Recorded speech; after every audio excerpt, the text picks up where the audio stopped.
It happened on a Tuesday afternoon in front of a bank of cameras when a Canadian cabinet minister was asked a question that, on paper, should have sounded absurd. A reporter wanted to know whether Canada was prepared to lose the name Lake Ontario. Mélanie Joly, Canada's Minister of Industry, did not blink. "We'll always call it Lake Ontario," she said. Period. Behind that one line was something much bigger than a lake, and much bigger than a name. It was the latest flashpoint in a trade war between two of the closest allies on Earth. A dispute that, by the last week of August 2026, had already cost billions of dollars, triggered retaliatory tariffs on both sides of the border, and pushed a sitting Canadian Prime Minister to say, in plain language, that his country considered itself under attack. Before we go further, it's worth being upfront about something. Headlines about this moment have used dramatic language, words like exposed and stunned Washington. That is not, strictly speaking, what the public record shows. There's no evidence that Joly revealed some hidden secret about Donald Trump, and no reporting suggests the U.S. Capitol was thrown into shock. What actually happened is narrower, but arguably more important to understand clearly.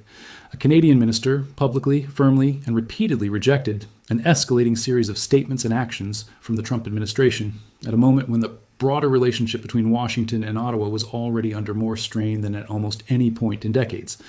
That is the real story, and it deserves to be told with the facts intact, rather than smoothed into a headline. So let's start with what triggered this latest moment.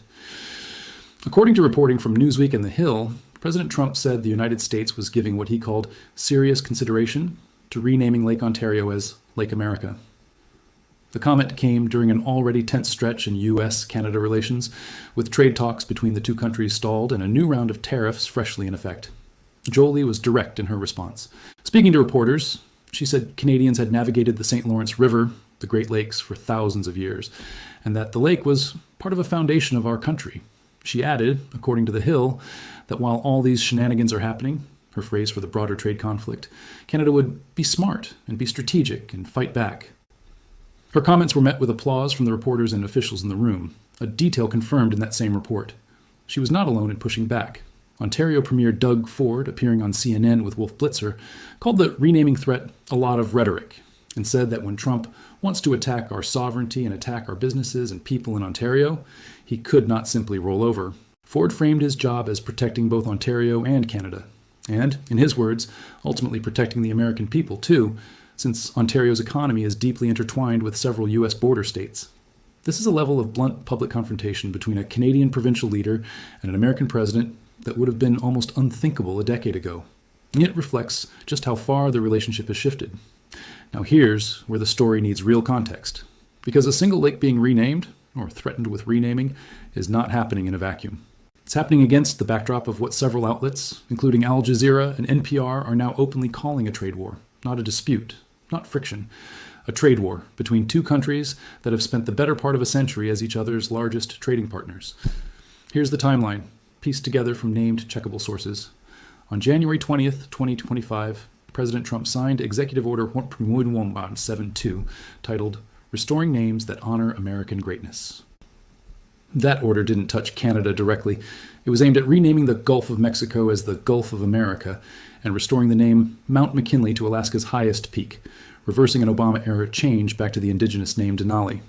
According to the executive order and a subsequent secretary's order signed by Interior Secretary Doug Burgum on February 7, 2025, the U.S. Board on Geographic Names was directed to implement the Gulf renaming across all federal systems. Trump later proclaimed February 9, 2025, Gulf of America Day, writing in his proclamation that the Gulf had long been an integral asset to the nation. Google Maps updated the name for Yo, S users, though notably not for users inside Mexico, a detail that shows how contested and asymmetric these renaming moves can be, even when one government successfully imposes them on its own official maps. That precedent matters, because it's exactly the model geographers say Trump may be following with Lake Ontario.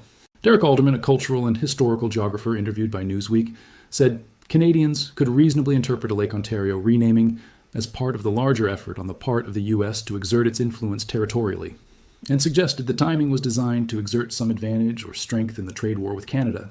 Not every academic reading is the same, though. And this is exactly the kind of place where sources disagree, and that disagreement should be stated plainly rather than glossed over. Reuben Rose Redwood, a geography professor at the University of Victoria, offered a very different take to Newsweek. calling the Lake Ontario suggestion pure rage bait and describing it as a well-worn move from the Trump playbook, comparing it to earlier provocations designed to generate attention and outrage rather than to reflect any serious policy intention.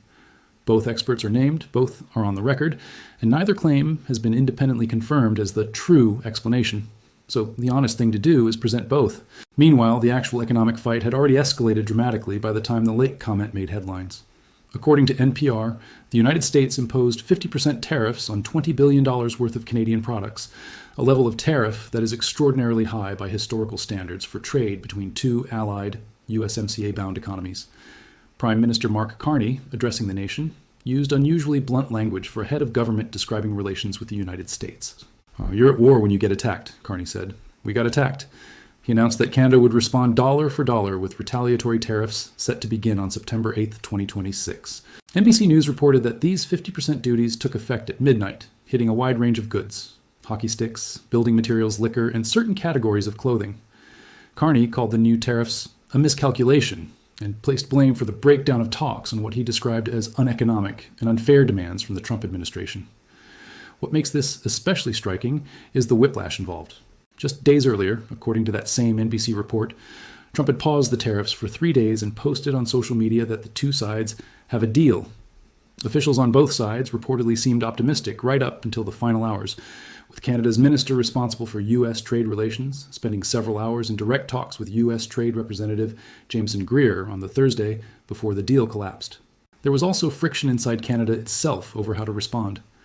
The Washington Post reported that Carney had asked provincial premiers to lift their own bans on American alcohol sales as part of a broader negotiating strategy, and that Quebec's government indicated it was still analyzing that request rather than agreeing outright. Manitoba's premier, Wab Kinew, was quoted saying the federal government should simply fight Trump rather than make conciliatory gestures. This detail matters because it shows the trade war isn't just a two-country story. It's also creating real tension inside Canada's own federal system, between the national government in Ottawa and provincial leaders who don't always agree on strategy. It's worth stepping back even further because this didn't start in the summer of 2026. According to Wikipedia's tracked timeline of the dispute, corroborated by contemporaneous reporting from Global News and other outlets, the trade war traces back to February 1st, 2025, when the United States first imposed tariffs on both Canada and Mexico. Canadian retaliatory tariffs began almost simultaneously.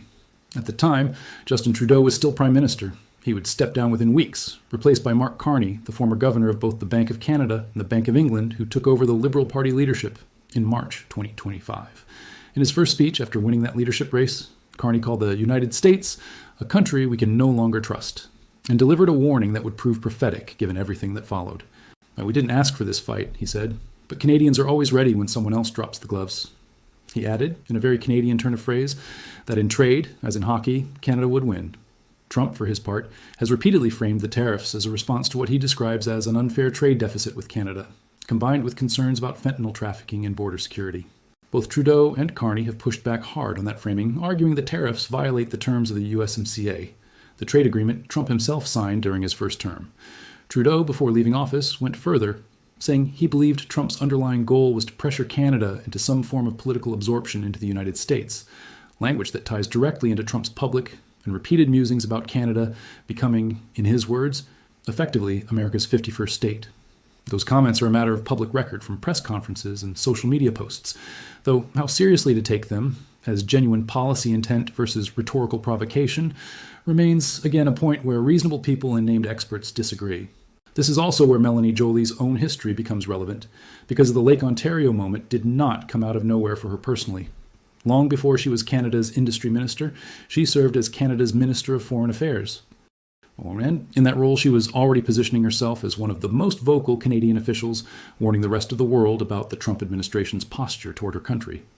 In February 2025, according to CBC News, Joly completed a week-long tour of Europe specifically aimed at briefing Canada's allies on what she described as the economic and political threat the Trump administration posed to Canada. She told CBC that many of her European counterparts were not necessarily completely aware of what is going on, both inside the United States and inside Canada, and that part of her job was making sure Europe understood the stakes. "It was a wake-up call for Europeans to hear what we're going through," she said. She explained that Europe had been slow to speak out against Trump's annexation rhetoric and tariff threats, partly because, in her assessment, Europe has its own challenges in managing its own relationship with Washington. Her stated goal on that trip was to coordinate a unified response among allies on both tariffs and broader questions of national security and sovereignty. That framing Canada as the canary in the coal mine, warning European allies about a pattern they might not yet be experiencing themselves, became something of a through line in Joly's public statements over the following year. In February 2026, she appeared at the World Economic Forum in Davos, where, according to contemporaneous video coverage, she delivered what was described as one of the strongest speeches of her tenure, addressing Trump's trade posture and its implications for the broader international order. Later that spring, in June 2026, she spoke publicly about the idea of Canada and European partners coordinating more closely in response to shared economic pressure from Washington, part of a broader pattern of Canadian officials seeking to internationalize what might otherwise be treated as a bilateral dispute. There's an even more direct thread connecting Joly to Trump personally, and it predates the Lake Ontario comment by well over a year. Back when she still held the Foreign Affairs portfolio, Joly gave an interview to the BBC's Newsnight in which she addressed Trump's repeated suggestion that Canada should simply become the 51st American state. Her response, on the record, was blunt. She said she took the remarks very seriously and added, "This is not a joke anymore." That interview came shortly after Trump's tariffs on Canada and Mexico had taken effect on March 4th, 2025, with Canadian energy exports facing a 10% tariff at the time. It's worth sitting with that quote for a second because it shows Joly using almost identical language a full year and a half before the Lake Ontario moment, treating an American president's territorial rhetoric about her country as something requiring a direct, public, on-record rebuttal rather than something to laugh off or ignore. The 51st state comments themselves have a long and frankly strange history across this entire trade war. According to Global News, Trump began referring to Canada as a potential 51st state as early as December 2024, before he had even been sworn in for his second term, at one point calling then Prime Minister Justin Trudeau the governor of what he called the Great State of Canada, in posts on his Truth Social platform. The BBC reported at the time that Trump claimed, without independent verification, that many Canadians wanted this outcome. Canada's own ambassador to Washington, Kirsten Hillman, pushed back directly on that claim in an interview with Fox News, stating that over 91% of Canadians were not interested in a discussion around joining the U.S., and framing Canadian resistance to the idea not as an insult to Trump or the American people, but as, in her words, an expression of our own patriotism. According to CBC News, Trump revived the 51st state rhetoric again in September 2025, telling a gathering of senior U.S. military commanders that Canada could get free coverage under the developing Golden Dome missile defense system if it simply joined the United States, and that joining the two countries together makes a lot of sense to him. He acknowledged in that same appearance that Canada was having a hard time under the weight of his tariffs. CBS News later reported that during an Oval Office meeting between Trump and Carney, the two leaders had what was described as a somewhat tense exchange, with Trump telling Carney to never say never about Canada, eventually becoming the 51st state, even while saying he still wanted friendship between the two countries. That is the atmosphere Mélanie Joly has been operating in for the better part of 2 years now, a running, on-again, off-again rhetorical campaign from the American president about the very existence of Canada as an independent country, layered directly on top of an escalating, very real tariff war. Viewed against that backdrop, her Lake Ontario comment in August 2026 looks less like an isolated flashpoint and more like the latest entry in a long pattern, one where Joly, specifically, has repeatedly been the Canadian official willing to respond to Trump's territorial and rhetorical provocations in blunt, quotable, on-the-record terms, going back to her not a joke anymore comment on BBC Newsnight in early 2025. It's also worth noting Joly's role even earlier in this conflict, before the Lake Ontario comment made headlines. Global news archives show that back in June 2025, when Trump threatened to double tariffs on aluminum to 50%, it was Joly who laid out Canada's response plan at an aluminum summit, underscoring that her position within the Canadian government has kept her at the center of nearly every major flashpoint in this dispute for well over a year, first as the country's top diplomat, and now as the minister overseeing industry and, by extension, much of the sector most directly exposed to American tariffs. So when Joly stood in front of cameras in August 2026 and said simply, "We'll always call it Lake Ontario, period," it wasn't an isolated soundbite. It was a continuation of a role she has occupied for well over a year, the Canadian official most willing to speak bluntly, in plain English, about what she sees as an escalating pattern of pressure from an American administration that has, at various points, threatened tariffs, floated annexation, and now, according to Trump's own words as reported by Newsweek, is giving serious consideration to erasing a Canadian place name off the map in favor of an American one. Whether that specific renaming ever actually happens is, as of this recording, unresolved. Unlike the Gulf of Mexico renaming, which was implemented through a formal executive order, a secretary's order, and updates to the official U.S. Board on Geographic Names database, the Lake Ontario comment remains, so far, just that, a comment. There is no executive order. There is no secretary's order. There is no confirmation from the Department of the Interior that any formal process has begun. This is an important distinction, and it's one the script would be doing you a disservice to blur. The Gulf of America renaming is real, implemented, and reflected on official U. Government maps and databases, even though Google notably did not apply the change for users located in Mexico. The Lake Ontario renaming, as of this recording, is a stated possibility raised by the president, not a completed or even formally initiated action. What is confirmed, however, is the human and economic reality underneath the symbolism. 50% tariffs on $20 billion of Canadian goods are right now in effect. Canadian retaliatory tariffs are scheduled to begin September 8th, 2026, targeting American steel, dairy, and electronics, among other sectors, according to Al Jazeera's reporting on Carney's own remarks. Industries on both sides of the border, from Canadian hockey stick manufacturers to American dairy farmers, are bracing for real financial impact, not symbolic impact. Home renovation contractors along the border have already reported fewer clients because of the trade war and the uncertainty it has created, according to earlier global news coverage from spring 2025, a sign that the economic effects of this dispute have been building gradually for well over a year, not appearing suddenly this past week. It's also worth being honest about the political theater layered on top of the economics. Trump's comment about Lake Ontario landed on the same general news cycle as his ongoing feud with Doug Ford, whom he has sparred with repeatedly over the course of the trade dispute. Some observers, like Professor Rose Redwood, view the Lake Ontario comment primarily as a piece of that theater, attention-grabbing rhetoric meant to dominate headlines and provoke a reaction rather than a serious policy proposal. Others, like Professor Alderman, see it as consistent with a broader pattern of using symbolic territorial gestures to project strength during trade negotiations, pointing to the earlier and very real Gulf of America, renaming as proof that this administration is willing to follow through on geographic changes when it wants to send a message. Both readings are plausible. Neither has been definitively proven. That ambiguity is, frankly, part of the story, and pretending otherwise would mean manufacturing a certainty that doesn't currently exist in the reporting. What can be said with confidence is this: the relationship between Washington and Ottawa, two countries that share the longest international border in the world, that fought 2 world wars as allies, and whose economies are more deeply integrated than almost any other pair of nations on Earth, is going through its most turbulent stretch in generations. Lake Ontario itself, the very body of water at the center of this latest flashpoint, sits on that shared border, its southern shore in New York State, its northern shore in Ontario. It is, quite literally, a body of water that belongs to both countries in practical geographic terms, which makes the symbolism of a unilateral renaming attempt especially loaded. Lake Ontario has been the boundary and the lifeline for communities on both sides for as long as either country has existed in its current form, and it's precisely because Lake Ontario carries that shared binational identity that a proposal to rename it unilaterally struck such a nerve in Ottawa and Toronto alike. If you've been following this channel's coverage of the broader trade relationship between these two countries, you'll know this pattern by now.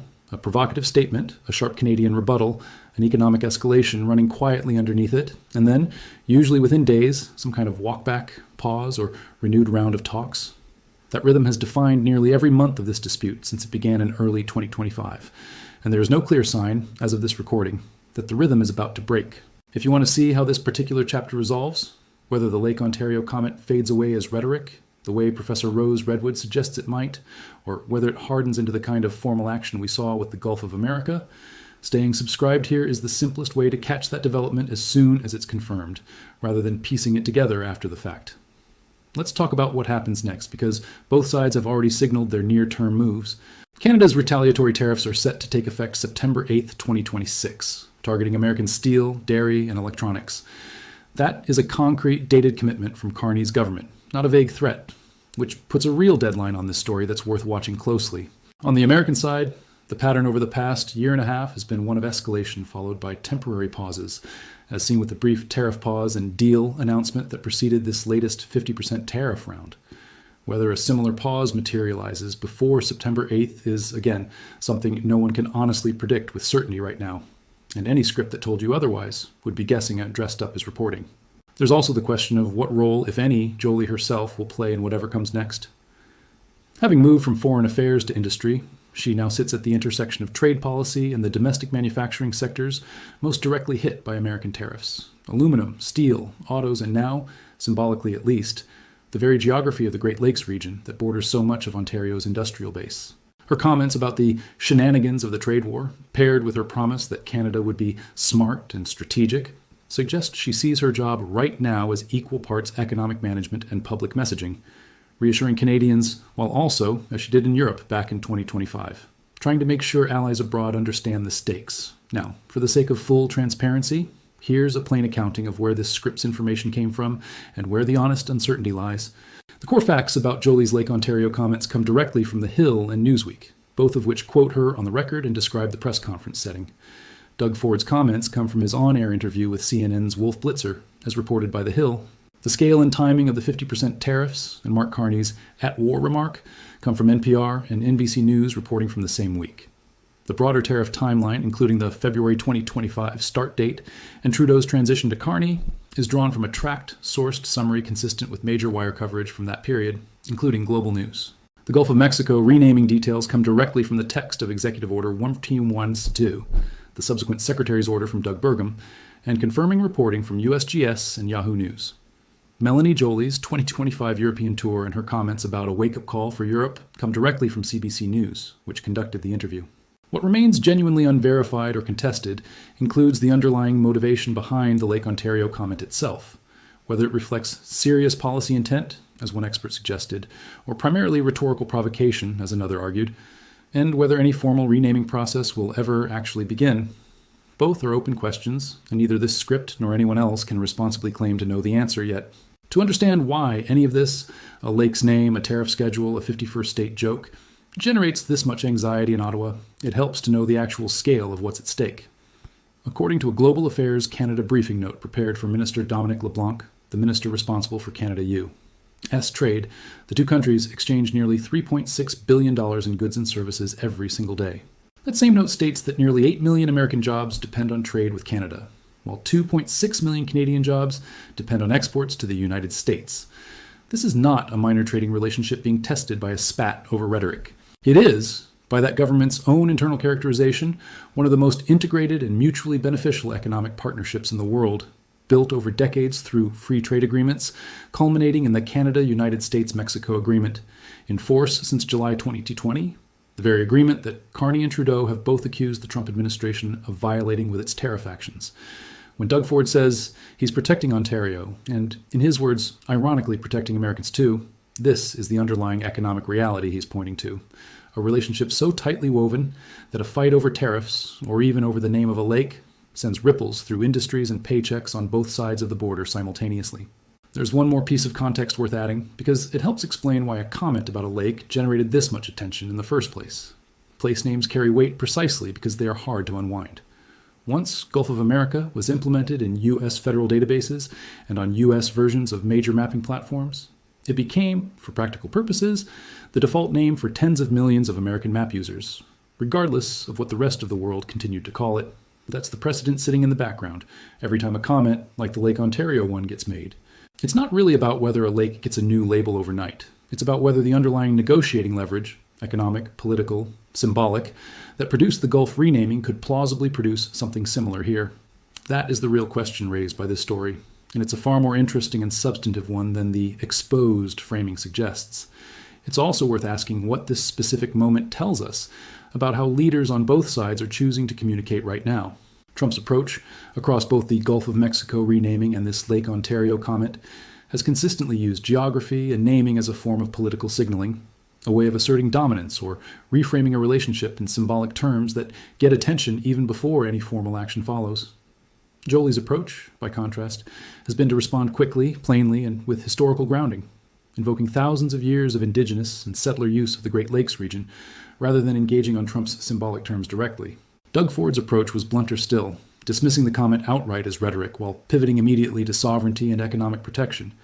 3 different communication strategies, all responding to the same 15-second remark, each revealing something about how each side is positioning itself for whatever comes in September.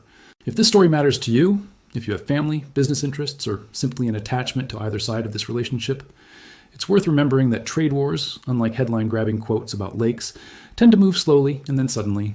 The slow part has been unfolding since February 2025. The sudden part, if the pattern holds, could be the September 8th tariff deadline, or it could be another unexpected pause, deal, or reversal, the way we saw earlier this same month. For anyone trying to actually track where this goes, rather than just react to the loudest headline of the week, this channel will keep laying out what's confirmed, what's contested, and what's simply not known yet, update by update, as it happens, rather than after the fact, which is really the only honest way to cover a story that is still very much unresolved. Following along here means you won't have to go hunting across a dozen different sources to piece together what's real and what's spin the next time this relationship escalates. So here's the actual honest bottom line on the title of this video. Mélanie Joly did not expose Donald Trump in any investigative or scandal-revealing sense, and there is no credible reporting that Washington was stunned by her comments. What she did do, clearly, publicly, and consistently with over a year of prior statements,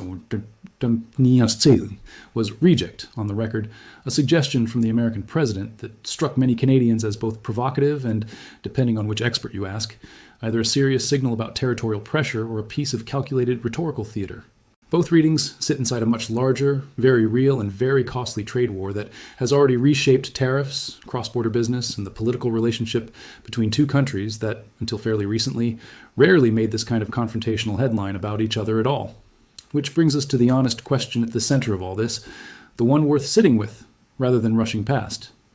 Do you think naming disputes like this one over Lake Ontario are genuinely part of a serious negotiating strategy, the way Professor Alderman suggested?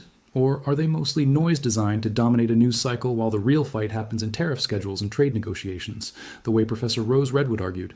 There's no single right answer here, and reasonable people, including the named experts in this very script, land in different places. If you want to keep tracking how this plays out, the September 8th tariff deadline, whatever comes of the Lake Ontario comment, and whatever Mélanie Joly says next, sticking around this channel is the easiest way to see it unfold as the facts come in, rather than piecing it together later from a dozen different clips. That's where we'll leave it for today. Thanks for watching, and we'll see you in the next one.